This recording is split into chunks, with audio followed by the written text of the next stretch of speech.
एक ऐसा हमला जो बाहर से तो आतंकवाद दिखे लेकिन वास्तव में अंदरूनी राजनीतिक उद्देश्यों को पूरा करते हैं। কাশ্মীরে হামলা সাজানো, বিস্ফোরক মন্তব্য ভারতীয় সেনার।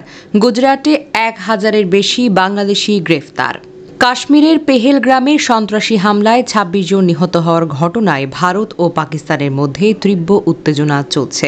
দুই দেশের মধ্যে যুদ্ধ বাধার আশঙ্কাও তৈরি হয়েছে। তবে পাকিস্তানের অনেক রাজনীতিবিদ পেহেলগ্রাম হামলাকে ফলস ফ্ল্যাগ হামলা বলে অভিহিত করেছেন, অর্থাৎ এই হামলার পেছনে ভারতকেই দায়ী করেছেন তারা। এবার এ বিষয়ে মুখ খুলেছেন একজন ভারতীয় সেনা। তিনি জানান, হামলার লক্ষণগুলো ফলস ফ্ল্যাগ অপারেশনের সম্ভাবনাকে ইঙ্গিত দেয়। সম্প্রতি সামাজিক যোগাযোগ মাধ্যম অসুর কুমার নামে এই ভারতীয় সেনার একটি ভিডিও ভাইরাল হয়েছে। অভ্যন্তরীণ রাজনৈতিক উদ্দেশ্য হাসিলের জন্য এই হামলা হতে পারে বলে তিনি মন্তব্য করেন।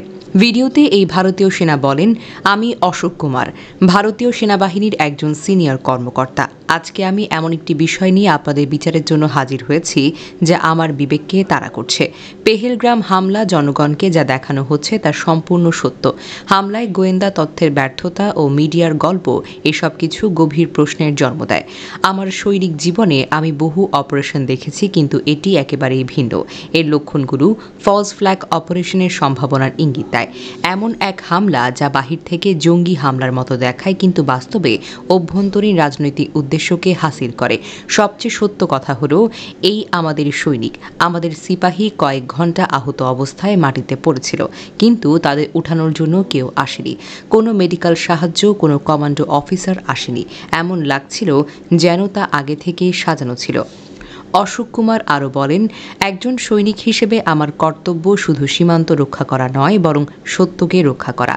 ধোঁকার সামনে চুপ থাকা দেশপ্রেম নয়। সত্য প্রকাশ হওয়া উচিত, তা যতই কঠিন হোক না কেন। তবে সোশ্যাল মিডিয়ায় ছড়িয়ে পড়া এই ভিডিও এবং অশোক কুমারের পরিচয় সম্পর্কে বিস্তারিতভাবে জানা যায়নি। এদিকে ভারতের পশ্চিম উপকূলীয় রাজ্য গুজরাট থেকে 1000-এর বেশি বাংলাদেশি নাগরিককে গ্রেফতার করা হয়েছে। শুক্রবার রাতভর রাজ্যের আহমেদাবাদ এবং সুরাটে যৌথ বাহিনীর অভিযানে এসব বাংলাদেশিদের গ্রেফতার করা হয়।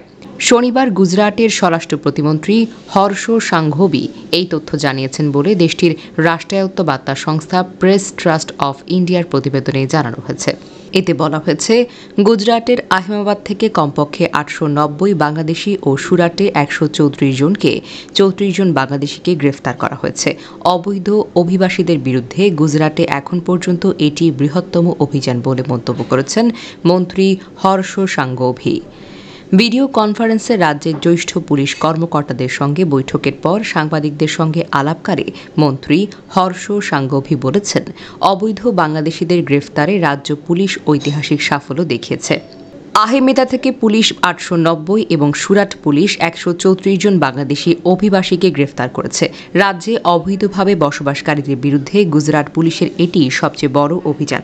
তিনি বলেন, গ্রেফতারকৃত বাংলাদেশিরা গুজরাটে আসার আগে ভারতের বিভিন্ন অঞ্চলে অবস্থান করেন। সেখানে তারা জাল নথি ব্যবহার করেছেন।